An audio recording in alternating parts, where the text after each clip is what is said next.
Ang Sinantomas ay galing sa probinsya ng Quezon na medyo hawig sa Kaldereta. Ang orihinal na recipe nito ay marinated pork ribs na may kamote na medyo tuyo ang pagkakaluto. Ang pagkakaluto ko ay may kaunting sauce na malapot. Dahil beef lang ang meron ako, ito ngayon ang niluto ko.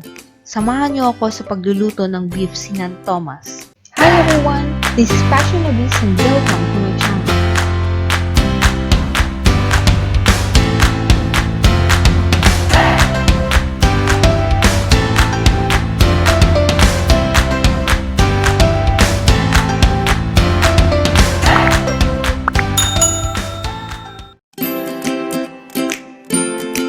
Ang mga sangkap para sa beef Sinantomas ay beef cut in cubes o pwede rin beef ribs, patatas,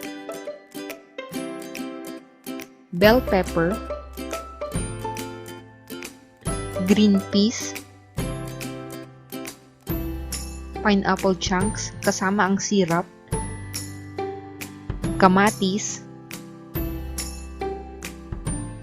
sibuyas, bawang,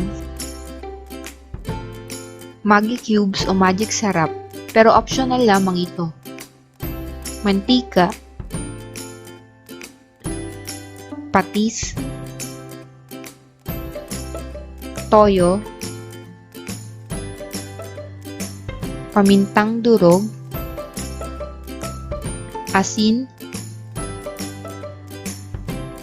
beef broth or beef stock, tomato ketchup. Umpisahan natin sa pagpapalambot sa baka. Palambutin ang baka sa pamamagitan ng pagpapakulo o gamit ng pressure cooker. Ilagay ang baka sa pressure cooker. Lagyan ng tubig at asin.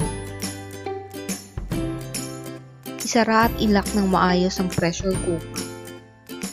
Isa lang sa kalan at palambutin depende sa kagustuhang lambot ng karne.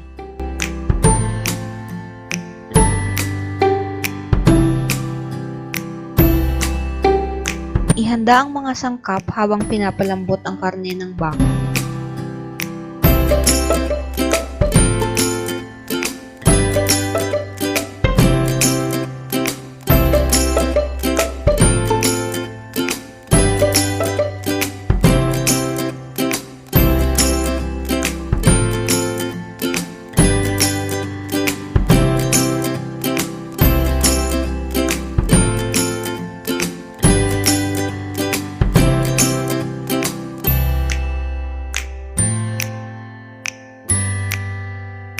Sa pagpapalambot ng baka, antayin na maipon ang pressure sa loob ng pressure cooker.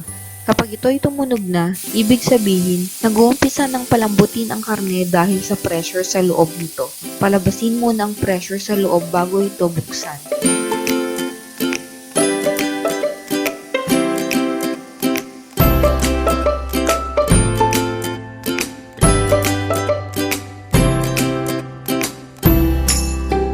I-check kung malambot na ang karne after 30 minutes.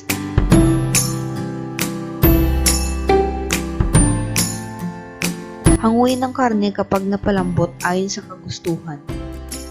Painitin ang kawali at lagyan ng mantika.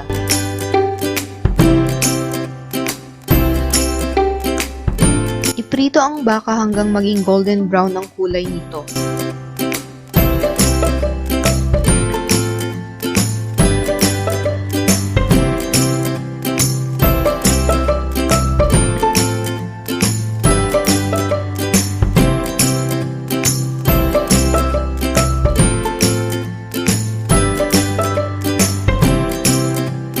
Pansamantalang ilagay sa plato.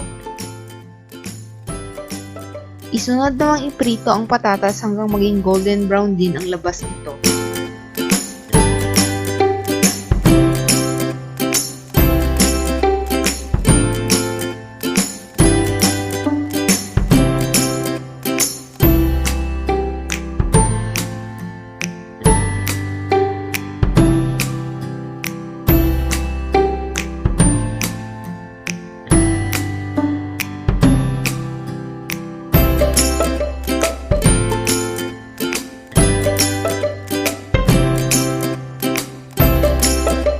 pansamantalang itabi.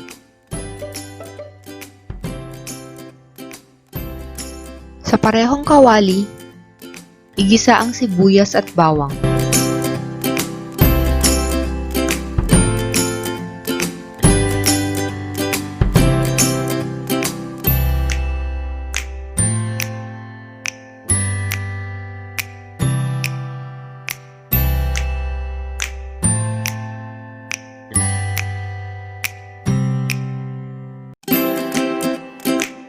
Ilagay ang kamatis.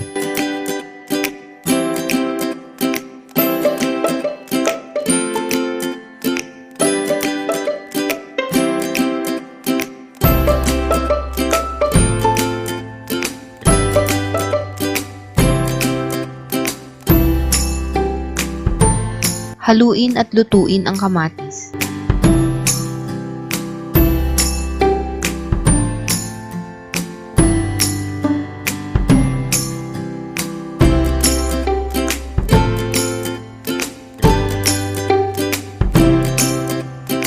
Ilagay ang pan-fried beef.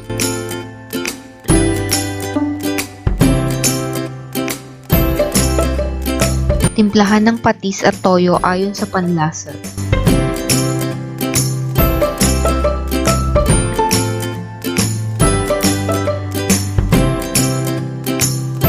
Ilagay ang pineapple kasama ang syrup nito.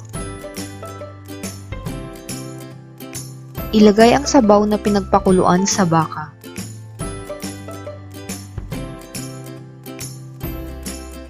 Pakuluan ng 10 to 15 minutes.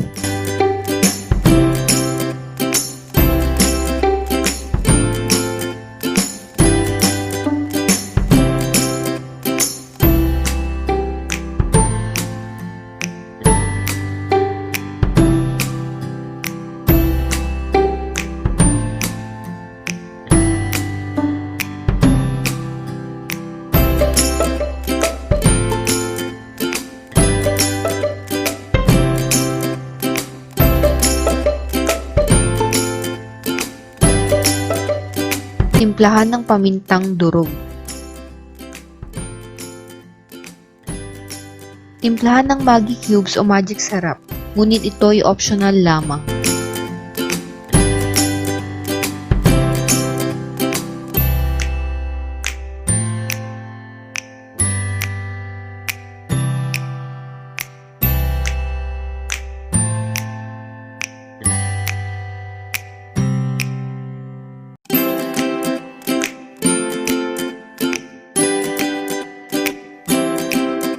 Ilagay ang patatas.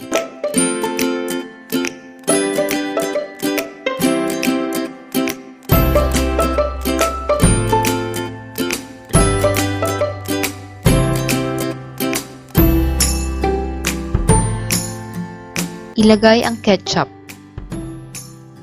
Kung meron kayong mga naipon na ketchup na nakasachet galing sa food deliveries nyo, pwede nyo itong gamitin. Ilagay ang green peas.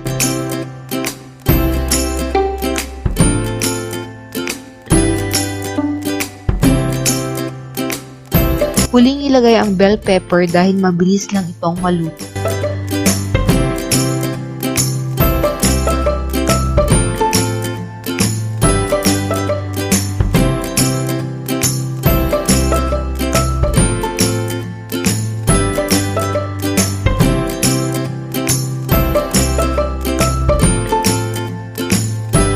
After 3 minutes, ayan na, luto na ang ating beef Sinantomas.